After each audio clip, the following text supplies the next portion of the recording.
Pessoal, estou aqui com o Gustavo Machado, canal Orientação Marxista, ele que é doutor em filosofia e tem o canal Orientação Marxista. Hoje é um dos marxistas, dos comunistas mais relevantes no debate público.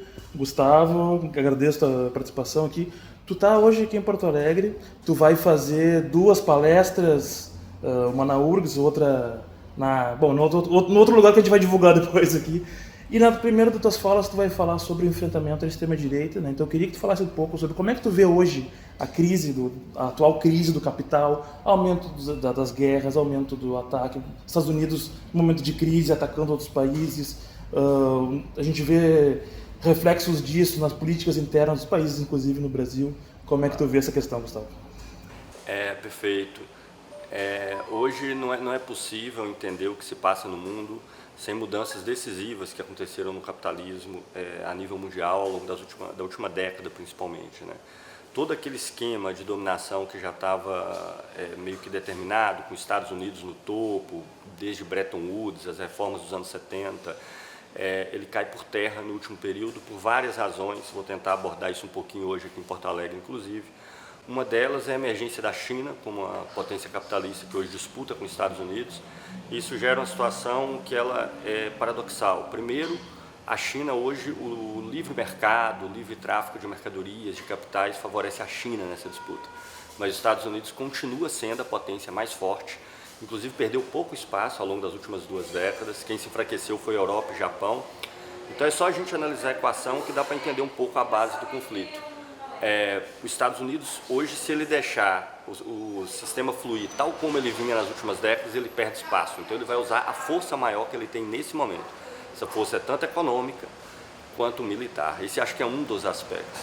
E o segundo é uma mudança que existe, penso, na classe capitalista a nível mundial. Novos ramos de produção que são fundamentais para o capitalismo ampliar o seu processo de acumulação. Hoje, empresas da indústria digital, principalmente, são empresas que ficam concentradas nos países sedes, mas que são monopólios absolutos. Estamos falando de Google, de Amazon, de todo esse setor de indústria digital que hoje está no transporte, no e-commerce, nas plataformas que são utilizadas no mundo afora, mas que dependem de uma desregulamentação profunda dos outros países. Olha a loucura, elas exploram, de um lado, um mercado consumidor universal, mundial, com a sede nos países dominantes, mas ao mesmo tempo usa de uma força de trabalho à distância também mundialmente, principalmente na Ásia e na África e começando a crescer na América Latina. Então, de um lado a gente tem um cenário muito mais conflitivo do ponto de vista dos Estados Unidos, que hoje usa tanto a via militar como a via tarifária, para pela intervenção direta manter o seu poder e que tem como plataforma, como base, todo um grupo de capitalistas em ascensão, que são marcados pelo monopólio absoluto, que quer a desregulamentação desmedida, tanto das relações de trabalho, quanto do consumo no mundo inteiro. Eu penso que essa é uma das principais bases da ascensão da ultradireita no mundo, mas que se ancora também em governos tradicionalmente de esquerda, que foram alimentados aí, durante décadas em processo de mobilizações populares, de organização dos mais diversos tipos, mas que, chegando ao poder, procuraram gerir o capitalismo dentro das margens muito limitadas que esse mundo pós-anos 70 oferece. Acabaram não apenas não resolvendo os problemas básicos, como, na verdade, eles se agravaram diante do novo cenário do capitalismo contemporâneo. E hoje, contraditoriamente, para muita gente, a direita aparece como uma opção de mudança, ainda que essa mudança seja reacionária, mas não é assim que aparece para boa parte da população. E, infelizmente, a esquerda dominante aparece como um setor ligado à conservação e à manutenção do que existe. Então, acredito que tem toda essa salada aí, que vem sendo alimentada ao longo aí dos últimos 10 anos, que alimenta a ultradireita por outro lado e que coloca como uma questão decisiva vias para enfrentá-la, mas que não só para enfrentá-la, mas enfrentá-la a partir de um projeto de perspectiva que apresente uma perspectiva de mudança real, com pautas concretas, com objetivos concretos, a começar do Brasil. Então é isso que eu pretendo falar um pouquinho aí hoje na Conferência Antifascista, também nos 2 eventos que vão acontecer amanhã, mas que são mais amplos, nos marcos do lançamento do Anuário Estatístico do ILAESE, que é o instituto que eu trabalho. Basicamente, a esquerda não faz esforço nenhum para manter a ordem e a direita surge como a mudança, ainda que seja mudar tudo para continuar como está. Na verdade, eu seria mais específico. A direita, de fato, quer mudanças. A mudança que ela quer não é continuar tudo como está, só que são mudanças no sentido reacionário. Ou seja, por exemplo, as regulamentações trabalhistas que existiam antes, hoje, por exemplo, para grandes empresas como as Big Techs, que exploram uma força de trabalho a nível mundial, elas querem condições iguais para explorar essa força de trabalho. Para a gente entender isso, tá, gente?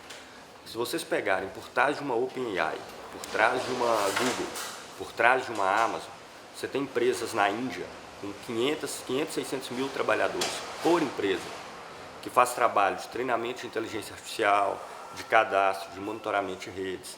Isso aí também se espalha em empregos na África, na casa, estou falando das centenas de milhares. Tá? E no Brasil já também de maneira significativa. Por exemplo, recentemente eu vi um trabalho de uma pessoa que entrevistou uma trabalhadora no Brasil, que trabalhava à distância para uma dessas empresas, e que ela fazia um nobre trabalho de tirar fotos de fezes de cachorro em casa para ser reconhecido por um aspirador de pó por uma inteligência artificial. Então ela fez 180 fotos vendidas aí por um valor significativo de 15 centavos a foto. Né? Esse mercado ele é crescente. E não só, isso é um mercado de trabalho que essas empresas exploram. Por outro lado, o mercado consumidor. A gente sabe que são algoritmos que utilizam de estratégias viciantes, que procuram manter o maior tempo de tela possível, dentre várias outras coisas. Essas empresas querem regulamentação zero, por exemplo. Significa inexistência de leis trabalhistas para explorar todo esse mercado de trabalho. Isso significa inexistência de regulamentação do consumo, mesmo quando envolver questão ética, né? Como hoje as epidemias de depressão e ansiedade que nós temos. Então veja, a ultradireita quer mudanças sim, reacionárias, retrógradas, mas quer mudanças sim. Claro que ela apresenta essas mudanças como não sendo retrógradas. Se elas falassem isso, elas seriam mandadas para o inferno, evidentemente, pelo conjunto da população. Então eles utilizam aquelas táticas deles de dividir para conquistar. Jogam os trabalhadores informais contra os formais, falando que os formais são culpados da informalidade, jogam os trabalhadores do setor privado contra do setor público, falando que o setor público é o culpado pela situação, e assim sucessivamente. Enquanto a esquerda, em alternativa, ela se alimenta da reação que existe a essa ultradireita, que é muito forte. Agora, ela não apresenta nada. O que ela apresenta é manter as instituições políticas, tentar assegurar os direitos trabalhistas, e quando eles retroagem, a esquerda procura manter já esse nível de retrocesso que ela encontrou, procurar manter as instituições jurídicas, o pacto federativo, as instituições internacionais. As instituições são fortes, aquela conversa. Isso, exatamente. Mas veja que o problema aqui é manter. Então, para a população, hoje a esquerda aparece como o baluarte do conservadorismo.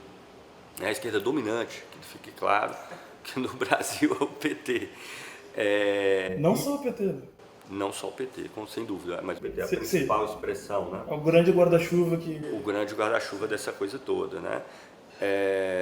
Então, e não só, isso tem uma diferença. Como a direita chama por mudanças, ainda que com um discurso hipócrita contra seus reais objetivos, a esquerda que clama por conservação, a direita gera mobilizações com indivíduos ativos, que sabem o que querem, pode não saber as consequências do que querem, mas sabem o que querem, sabem quem são os inimigos e quais são os alvos. A esquerda, ela se alimenta hoje não do projeto que ela tem, porque ela não tem projeto nenhum. Né? Podem perguntar às pessoas, eles vão gaguejar vários minutos antes de dizer o que eles propõem. A esquerda se alimenta da reação à direita, no Brasil, do antibolsonarismo, por exemplo. O problema é que o anti só gera indivíduos passivos, né? Indivíduos que atuam baseado no senso do ir a cada 4 anos para a urna, digitar o número, correr e se esconder para debaixo da cama. Então, o que eu pretendo trazer aqui, inclusive no contexto dessa conferência antifascista, é primeiro, claro, toda unidade de ação para combater a ultradireita, não tenho a menor dúvida disso. As pautas reacionárias que ela traz, sobre isso tem que haver combate e unidade entre todos que têm acordo, não interessa onde está, mas que isso não pode se confundir com um projeto de país, que inclusive se manifesta do ponto de vista eleitoral, onde todos nós tenhamos que omitir um projeto real e concreto de país dentro do guarda-chuva do PT, que não tem nada a apresentar. Então é por aí. Não é a hora do socialismo, é mais ou menos essa conversa que a gente escuta de tempos em tempos, assim. Primeiro vamos enfrentar a direita, depois ver o que faz. E esse ver o que faz nunca chega a hora certa, é mais ou menos isso? É pior do que isso, penso, porque não é nem só não é hora do socialismo, não é hora de nada. Não é hora de nada.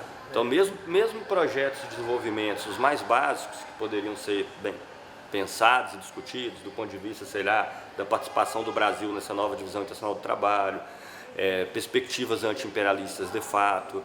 Você pode ser anti-imperialista sem ser necessariamente um socialista, por exemplo. Não precisa nem ser de esquerda, entre aspas. Muita coisa não precisa nem ser de esquerda. Nem nesse caso há projetos claros. Até essa ideia de progressismo, que hoje em dia já está até substituindo a palavra esquerda. Até a palavra esquerda já está quase em desuso, que agora é progressismo. Mas progressista pode ser até o João Amoedo. Exatamente. Hoje sim. É uma provocação, tá? Para quem não entendeu. Claro, claro.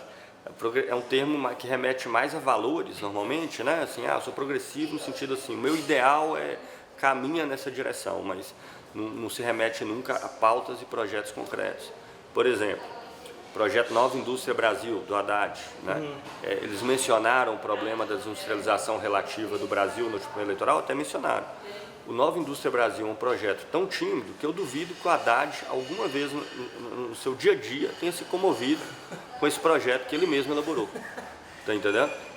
Que no fundo é apenas subsídio para alguns setores que já existem aqui, que normalmente nem ampliam a escala de produção, embolsam esses subsídios e vão ganhar renda lá fora do Brasil, títulos da dívida, por aí vai. Eu queria voltar a um ponto que tu comentou antes, que é o seguinte. Assim, a gente fala em crise dos Estados Unidos, mas é até relativo esse termo, na minha opinião, tá? Essa crise ela é muito relativa, assim, na verdade. Mas, assim, há, de certa maneira, uma certa crise. E o que tu comentou que a perda se dá mais através dos países da Europa, na verdade. Japão. Ou seja, a questão da China é um inimigo menor do que muita gente se coloca no debate público hoje. E deixa eu até emendar uma outra questão. Por que um sistema de governo com propriedade privada da mesma produção é considerado socialista por tanta gente? Certo. Então vamos lá. A primeira questão. A crise dos Estados Unidos depende do aspecto em que a palavra crise é aplicada. Do ponto de vista do peso isolado do capital norte-americano no mundo, não, esse caso não há crise. Porque os Estados Unidos hegemoniza hoje o setor da indústria digital, que é o setor mais potente que tem no mundo. Empresas como a Google, a Alphabet, a Amazon, Meta, Uber, Netflix, por aí vai. E a gente, no Anuário Estatístico do Laes, a gente faz um mapeamento bem amplo das grandes empresas capitalistas do mundo, uma série histórica de 25 anos, e a gente vê que os Estados Unidos mantêm o seu peso. Hoje ele é tão grande como foi antes da crise de 2008. Mas essa crise ela existe no bloco dos Estados Unidos, porque a Europa e o Japão sempre foram aliados. E dois, com a própria emergência... Depois da guerra, pelo menos. Né? Depois da Segunda Guerra. No caso do Japão. Sim, o peso que eles tinham há 20 anos atrás hoje é muito inferior, porque eles perderam espaço para a China. Né? Então a China hoje ela aparece como uma ameaça para os Estados Unidos, realmente. Mas a China ela pegou mais o que era da Europa, entre aspas. Em termos quantitativos, sim. Mas se nós analisarmos o peso dos respectivos capitais, a China cresce, a Europa e o Japão caem. Mas ela compete com os Estados Unidos hoje no setor de eletrônicos de ponta, com empresas como o Oppo, como o Huawei, como o Vivo, competindo, por exemplo, com a Apple. Ela é a primeira que ameaça do ponto de vista da inteligência artificial. A gente viu aí a questão da DeepSeek e tudo mais. E elas têm um modo de organização, a China, que é toda voltada ao capital privado, mas onde o Estado tem muita intervenção em para onde vai os excedentes desse capital. Então a China consegue direcionar massas de capital para setores específicos no patamar superior aos Estados Unidos. E há crise também nos Estados Unidos do ponto de vista interno, ampliou as desigualdades entre os Estados Unidos.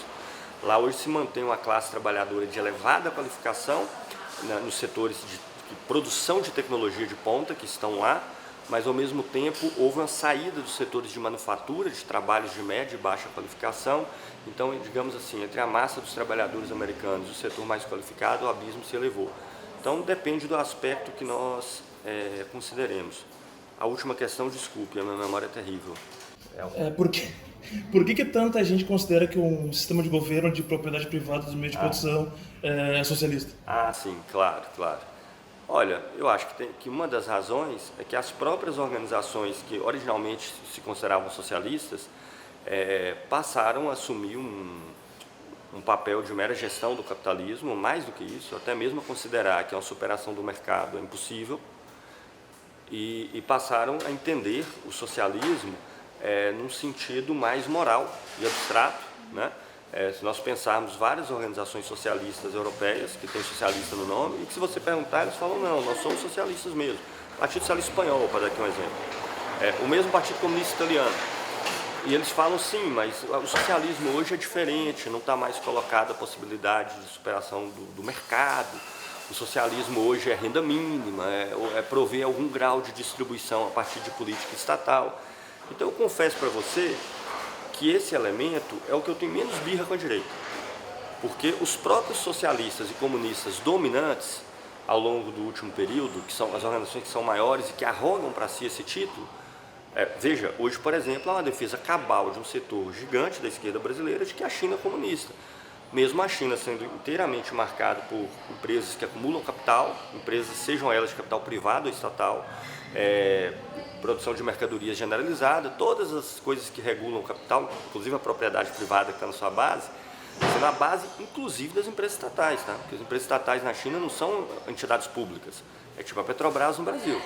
São entidades separadas, com ações negociadas na bolsa, que acumulam de forma individual, que só acessa crédito por meio do sistema de crédito bancário.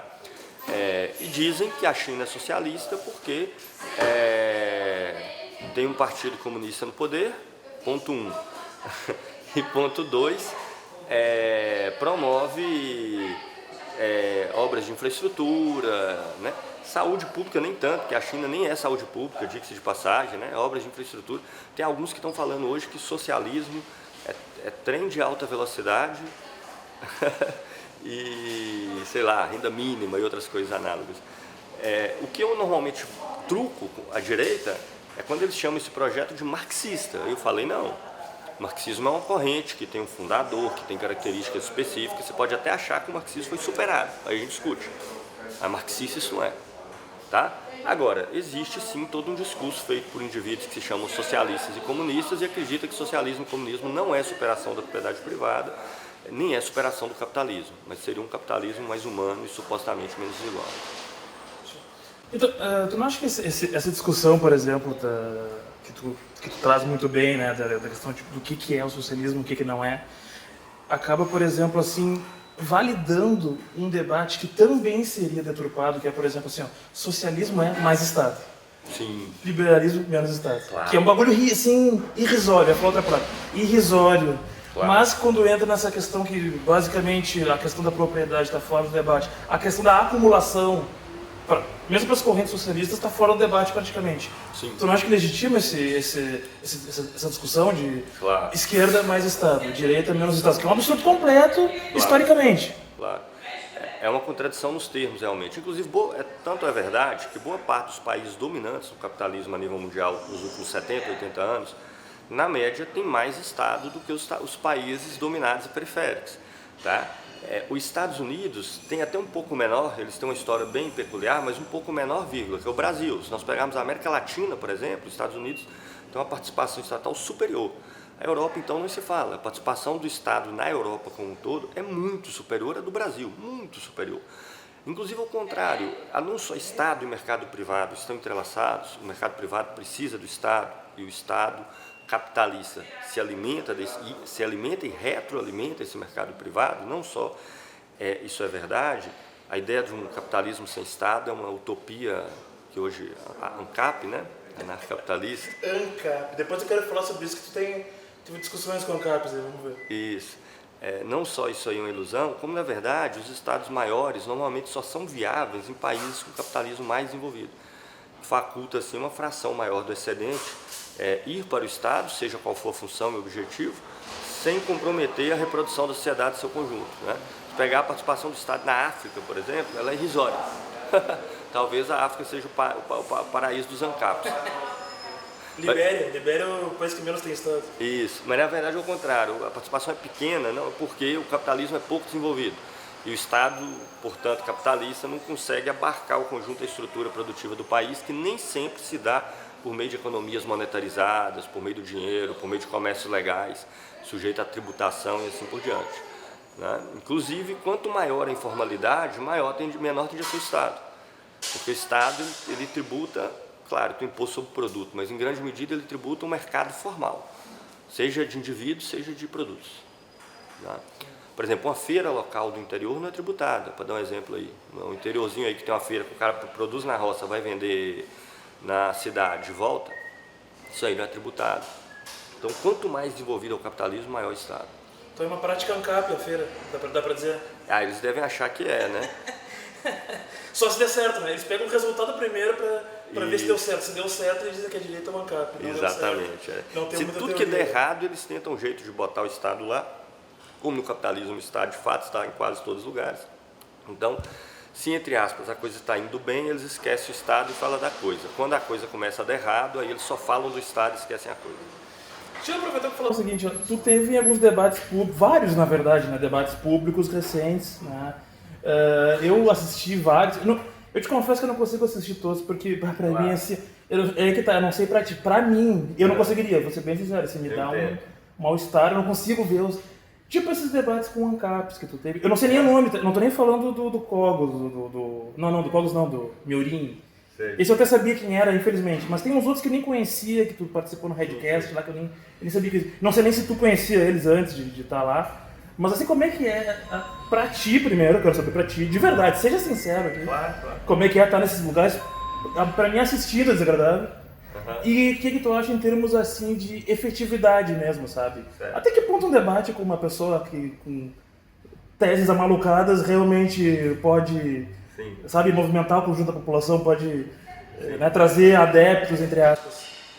Claro, então, bem, com relação a como eu me sinto participando, são duas questões. A primeira, eu me divirto, porque eu adoro Você se polêmica. diverte? Não é possível, não acredito. Não, eu adoro Em um polêmica. par tu se diverte, tu não se diverte o tempo inteiro, não é possível. Não, é um exagero, mas eu me divirto bastante. Eu gosto de polêmica, eu adoro, desde criança, está no meu DNA. Então eu faço, claro eu que fico tem... irritado com essas coisas. Normalmente os piores são os que eu mais me divirto. Então, Tipo qual, assim, diz um aí? tipo do Miorim, por exemplo. isso foi. Me diverti horrores. Eu acho que o público não, entendo. Eu também, se tivesse assistindo... Eu acho que boa parte do público gosta, sim. É. Porque a internet, Gustavo, é entretenimento, infelizmente. Pois é. Então eu me divirto. Mas eu acho que ajuda no alcance, sim, porque os públicos têm características diversas. E se eu entrei nessa coisa da internet e tudo mais, é porque eu quero realmente alcançar o máximo de pessoas possíveis. Eu sei do limite que tem, que eu também não estou disposto a sacrificar o conteúdo que eu faço para ganhar público. E quem vê o meu canal sabe que isso é verdade. Né? Agora, nos marcos de que eu não quero sacrificar e nem vou sacrificar um conteúdo do que eu acredito que posso oferecer ou contribuir, aí eu quero ter o maior público possível. E os debates, eu acho que ele atende o público com distintos perfis. Tem pessoas que vão se divertir justamente em ver esses perfis mais, seja liberais, seja conservadores, seja ANCAPs mais toscos, mas tem pessoas que se divirtem em ver isso. Mas eu tento conduzir o debate de uma forma a trazer alguma informação em meio a esse caos, pelo menos eu me esforço nesse sentido. E outros debates que podem parecer mais sérios vão atingir outro público que tem interesse nesse tipo de debate, entende? Então eu vejo como atingindo públicos diferentes. Claro que eu também não estou disposto eu sempre avalio antes os debatedores. Sim, tu faz um estudo de quem é a pessoa que vai estar lá para saber se vale a pena tu estar lá. Mas o meu critério não O que tu leva em consideração daí? Isso, o meu critério é sempre o público. Não é assim, a pessoa tem que ser boa no nível X, senão eu não vou. Não, eu penso, é possível conversar com essa pessoa de modo que eu consiga passar alguma coisa do que eu quero ao público? Se eu achar que sim, eu debato. Tu diz assim, o tamanho do público que o cara tem influencia também? Às vezes. Mas, por exemplo, eu já fui convidado para debater com aquele maluco lá, o 38ão, e recusei, porque avaliei que o debate seria contraproducente. Primeiro que essa é exclusiva. 38ão, cara. O cara fala assim, 500 atrocidades por 30 segundos. Não é isso? Não é isso? Ele fala assim, né? Não é isso? Ele fica falando. Isso, ele não mesmo. É isso? Ele fica te fazendo perguntas. É tanta atrocidade em um período tão curto de tempo que eu falei, não, isso vai ser completamente contraproducente. Assim, cada 30 segundos que ele falar, eu ia precisar de 2 horas. Porque ele vai de um tema para outro, de maneira desembolada, assim, faz aquelas vinculações mais esquizofrênicas. Então, mas aí que tá, até com relação a isso. Tá, tudo bem, no caso dele digamos que é num grau, assim, inimaginável. Sim. Mas tu teve debates que isso aconteceu também, da pessoa ficar te interrompendo, e essa tática é uma espécie de uma guerrilha argumentativa, no sentido de jogar a bomba e recuar, porque aquela coisa assim, Tipo aquele cara, engenheiro, não sei. Engenheiro Léo. Esse é um que. Esse me irrita, sabe? Porque é uma coisa assim, ele fala qualquer coisa. É qualquer coisa mesmo, você sai do nada, e quando tu vai interromper, ele já põe 5 perguntas mais durante enquanto tu fala. Mas isso eu vejo que é uma coisa que acontece também com outros, até que tu já debateu também. Sim, né? sim. Aí eu tenho minhas táticas específicas, entendeu? Por exemplo, e eu acho que minimamente funcionou. Não vou dizer que plenamente, mas em alguma medida funcionou. Por exemplo, o engenheiro Léo, cada vez que ele me interrompia, eu sabia que o objetivo era tirar o foco do que eu estava explicando e eu ter que responder a interrupção. Sim. Eu nunca fazia isso. Eu falava, não, sua nova questão está anotada, eu vou falar mais tempo agora, mas eu vou continuar de onde eu estava. Então, se ele me interrompesse 10 vezes, eu passava 1 hora falando. E foi mais ou menos o que aconteceu. Foi. Depois ele reclamou que não teve tempo para falar. Eu falei, você não está se deixando você ter tempo. Porque cada vez que você coloca uma questão nova, assim que eu tenha terminado de responder a anterior, eu vou terminar de responder a anterior, ainda vou responder sua interrupção. Então, por exemplo, essa foi a estratégia que eu tenho nesse caso. E você vê como é que é curioso. Esse é um debate que ele é o mais unilateral. Tem pessoas que não aguentam ver 5 minutos e que reclamam horrores, mas eu percebo que o público geral é o que o público geral mais gosta. Sim, e mais assiste. Tem essa impressão também. Assim, das pessoas na rua me encontrando e falando dos debates, esse é um dos mais mencionados. Esse é um dos mais mencionados. Então, por isso que eu falo que... Estamos perdidos, tá? O buraco é grande, mas tá bom. Se o debate serviu... Eu não quero que as pessoas... Minha questão não é o que as pessoas acharam do debate em si, mas se aquele debate serviu para as pessoas acompanharem o que está sendo dito, ele serviu. É assim que eu penso. Entende? Eu não chego para o debate, por exemplo, com o engenheiro Léo, preocupado com o engenheiro Léo. Eu estou preocupado com o público. E se o público gostou e conseguiu acompanhar, para mim foi uma vitória. Então, mas assim, tu debateu com ele? Sim. Por que tu não aceitou o 381? Eu não vejo muita diferença, sendo bem sincero. Porque o 381 é impossível de eu fazer aquilo que eu fiz com o engenheiro Léo, porque ele fala 20 atrocidades a cada 10 segundos. Nem quer ouvir o que tu vai falar também, né? Entende? Ele não quer ouvir, não dá para responder. Porque o engenheiro Léo fala atrocidades, mas é uma por vez. O 381 é 30 por vez. Não tem como responder aquilo. Tu acha que nesse caso tu ia ficar irritado? Não é que eu ia ficar irritado, ia ser impossível de responder. Porque, veja, ele vai falar, nenhuma fala, ele vai começar com os Bitcoin, vai falar do mercadinho da esquina, dos Estados Unidos, dos Illuminati, da família não sei o que dos Estados Unidos, de não sei o que, isso em 15 segundos, ele vincula isso tudo. É uma habilidade rara, né? Rara, isso é inquestionável. Isso é inquestionável. Velocidade de raciocínio ele tem com poucas vezes na minha vida. Para conseguir falar tanta asneira concentrada e vinculada entre si no tempo. E falar de maneira legível. Fluida. Assim, você consegue acompanhar, não o raciocínio, mas o que falou. Né? Eu para mim conseguir falar aquilo ali, eu teria que decorar o texto e nem pensar no que eu estou falando. Tem que atuar. Não tem essa capacidade cognitiva, admito. Não tem. E quem que convidou para esse debate? Acho que foi, não me lembro, acho que foi o pessoal do Três Irmãos, salvo engano. Três Irmãos. Acho que foi. Mas já tem tempo. Eles sondaram também, sabe? Eu falei, não, com esse cara aí acho difícil. Se eles queriam ver se conseguia marcar. Para eles era ótimo, né? Em termos de audiência e tudo. Acho que eles sondaram, se não me engano. Não me lembro se o pessoal do Redcast também chegou a propor, não me lembro. Mas isso me apareceu aí umas 2 vezes, no passado. Eu teria querido ficar fazendo polêmica, mas já que a gente tá nessa, é o seguinte... Tu já tá... Tranquilo. Já vou te liberar, tá? Sem problema. Mas então, essa questão de que tu tá... Não vou dizer que tu tá tentando, mas tem essa questão de tentar te fazer debater com Mamãe Falei, que o nome dele é esse, tá? Ele nasceu batizado, Mamãe Falei. Esse cara aí, como é que é essa história? Eu adoraria. Que eu saiba, ele já recebeu o convite algumas vezes, porque eu já fui sondado por uns 3 podcasts diferentes, eu toparia debater com ele. Sim. Todas eu disse que sim. E ele disse publicamente que não, eu vi inclusive. Né? Ele falou que por eu ter um alcance bem menor do que o dele, eu teria muito a ganhar e ele ia perder. Eu acho que o argumento é válido. Ele é realmente maior do que eu, do ponto de vista do alcance e tudo mais. Eu não sei quantos milhões de seguidores tem, mas óbvio que ele já debateu com muitas pessoas que têm alcance pequeno. Então, embora ele diga que não me conhece, eu tenho dúvidas disso. Ele já admitiu que te conhece. Pois é. Já admitiu. Então, evidentemente, ele ficou na dúvida realmente qual seria o resultado e tudo. Mas o argumento é legítimo. Né? Tu acha legítimo? Claro, as pessoas devem. Isso aí não tem problema não, sabe? As pessoas debatem com quem elas quiserem. E não debatem com quem elas quiserem.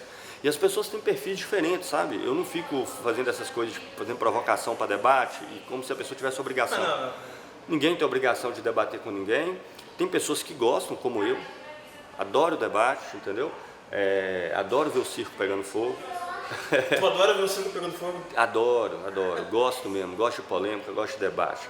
Agora, tem gente que não gosta, tem gente que não se sente à vontade com certos perfis e certas formas de debater. Tu, de certa forma, também. Dá pra dizer? Claro. Tu me ensinou o caso do 38 lá, que é um perfil que é um perfil que eu não gostaria de debater, sem dúvida, também, sem dúvida. Então, se ele não topa, ok, sem nenhum problema. Eu estou à disposição para quando ele quiser. Sim. Só pra gente já encerrando, assim, eu queria voltar num temas mais produtivos. Assim, ó, vamos ser bem sinceros, estamos metidos numa crise horrível, no sentido social, político. Claro. Eu não sei que idade tu tem, Gustavo. 42, já estou velho. Eu tenho 39, já está na mesma faixa etária. Isso. Desde que a gente nasceu, talvez seja o momento mais bizarro no sentido da crise política como espetáculo, como bizarrice, né? Indiscutivelmente. Assim, uma coisa que a gente só no livro de história pode ver coisas parecidas com o que a gente está vendo agora. Talvez a gente nunca imaginou que estivesse vivendo, né, um momento como o atual, né? Claro. Como é que tu... Tá, assim, ó, não dá pra cobrar profecia de ninguém, tá? Mas eu vou fazer isso aqui agora. Como é que a gente tá... Como tu julga que a gente sai dessa? O que tu acha que... quais são os rumos a tomar? Qual é o trabalho de base que tem que ser feito? Claro. Quais são as missões que uma verdadeira esquerda tem que tomar nesse momento? Eu penso que, no primeiro, sim, é um ponto de inflexão, você tem total razão. É um ponto de inflexão completa que nós vivemos, no período que nós estamos vivendo. Isso reflete os limites no capitalismo que são maiores do que existiam há 10, 20 anos atrás. Isso coloca para a esquerda que não queira ter propostas de mudanças reais, indicar que mudanças reais são essas, né? Por exemplo, vamos fazer muitas discussões, estou fazendo no âmbito do lançamento anuário do IRAES e eu faço desafios a quem pensa diferente. São só desafios, faz parte do debate. Como o Brasil pode se desenvolver e sair da ladeira do qual ele está descendo há cerca de 30 anos, sem que ele possa apropriar dos excedentes, no mínimo, de algumas empresas estratégicas que tem no país, ligadas à mineração, energia, petróleo, para direcionar os excedentes dessa empresa para áreas que agregam mais valor, que empregam mais trabalhadores de mais alta qualificação. Isso que pode ser considerado por muitos um processo radical, para mim é a única saída que existe. Eu estou certo ou não? Podemos discutir, pôr na mesa. Agora uma coisa é certa, se você não indicar quais são os inimigos, quais são os alvos, que transformação se quer realizar, não tem como disputar nenhum processo com a atual direita que veio para ficar. Ela veio para ficar porque ela está fundada em problemas objetivos no capitalismo, inclusive entre a própria classe dominante. Né? Então não se engane, o sonho do PT de voltar aos anos 90, quando a oposição era o PSDB, é uma utopia, isso não vai acontecer. Essa oposição ela já morreu no Brasil e no mundo. Então a ultradireita ela veio para ficar, a questão é como ela vai ser vencida. Certamente não vai ser repetindo os erros do passado, né? E não vai ser refazendo o mesmo que foi feito nas últimas décadas pelas assim chamadas esquerdas que tiveram à frente do poder em todos os lugares do mundo e aqui em Brasil em 17 dos últimos 23 anos. Pois é, a gente está falando de esquerda e direita, mas eu te confesso que eu não sei o que é esquerda e direita. Eu sei o que é socialismo e o que é liberalismo. Isso, não, eu uso o termo esquerda e direita no senso comum. Não tem como não usar, né? Só para dentro das forças políticas dominantes, é o nome utilizado para diferenciar as forças políticas dominantes, ainda sem qualquer discussão de conteúdo. Até porque a gente viu aqui, pelo menos eu falei muito, que a esquerda dominante se caracteriza pela ausência de conteúdo completo no último período. Então, pra gente encerrar, então, aqui meu canal é um canal de história e de cinema, né? Eu sou cineasta também. Sim. Tu gosta de cinema? Tu vê filmes? Adoro cinema. Diz uns filmes que tu gosta, assim, rapaz, ou que tu viu ultimamente, ou da tua vida, dá pra dizer assim. Claro. Os filmes favoritos de Gustavo Machado. Tá aí um conteúdo inédito na internet. Tá certo. Rapaz, meus filmes favoritos são muito por diretores, assim. Vamos lá. Eu gosto muito dos filmes do Stanley Kubrick, os meus prediletos é Doutor Fantástico e Barry Lyndon.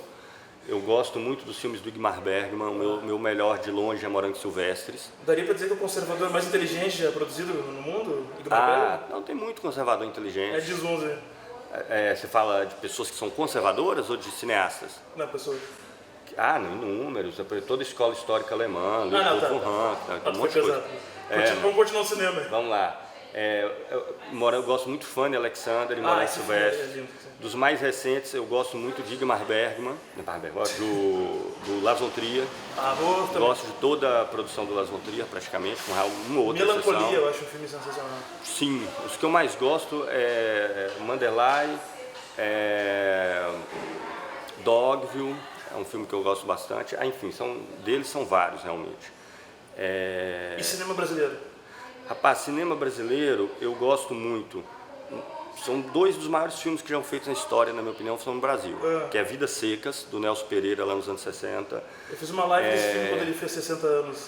Isso pra mim é um clássico absoluto. Nelson Pereira dos Santos. Nelson Pereira dos Santos. O do Glauber Rocha, mas não é o Deus e o Diabo na Terra do Sol. Dragão da Maldade contra o Santo Guerreiro? É aquele da política lá, da campanha Terra em eleitoral, Trânsito? Terra em Trânsito. Isso é sensacional. Um dos maiores filmes da história. Eu amo demais também. Não segue a linha do cinema brasileiro mais recente, mas eu sou fã de Cidade de Deus. Para mim, Cidade de Deus é um clássico, na minha opinião, dentro da proposta e tudo mais, em diversos sentidos.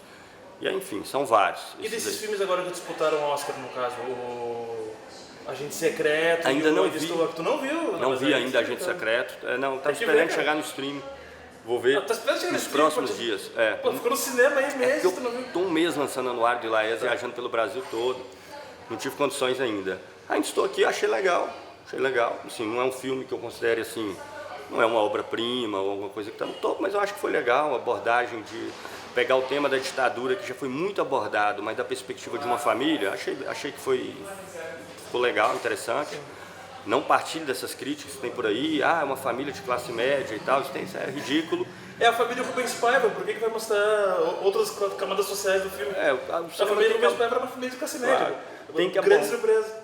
Claro, qualquer restrição colocada a priori, se o filme tem que mostrar isso e tem que fazer isso, para mim é ridículo esse tipo de limitação. Ainda que seja válida as críticas, a crítica geral de que o cinema feito no Brasil e no mundo tende a enfocar as elites e classe média, mas isso enquanto crítica geral, não enquanto crítica particular, porque senão significa que é uma realidade que não poderia ser enfocada nunca. E venhamos e convenhamos, a reação à ditadura brasileira, a ditadura militar no Brasil, ela se deu predominantemente por meio dos setores médios, pelo menos com relação aos grupos organizados. Com relação aos grupos organizados. Isso é um fato. Acabou coincidindo aí com o milagre econômico, por várias razões, né? Mas e por aí vai. Mas eu achei legal, ainda estou aqui. E também as camadas médias, chamamos de camadas médias para fugir da palavra classe média, mas enfim. Claro. Mas é quem tem acesso à política institucional de maneira mais... Claro. Né, cobrar isso da periferia chega a ser uma utopia, praticamente. O desenvolvimento é distinto, né? E o tipo de coisa que vai ser consumida como cultura e etc. acaba se cindindo em dois universos paralelos, que todos eles vão ter seus prós e contras. Tem uma mensagem final que eu dou para os seguidores da Cinemateca Histórica? Não, é um prazer estar aqui em Porto Alegre, espero estar aqui em outras ocasiões. E o cinema, sobretudo, é um tema que eu adoro. Eu ainda espero um dia ter a oportunidade de desenvolver com um pouquinho mais de calma. Quem sabe no futuro a gente faz uma parceria. Sem dúvida, estou inteiramente à disposição a isso. Agradeço muito aí pela oportunidade, espero ter agregado alguma coisinha aí a quem assistiu. Obrigado.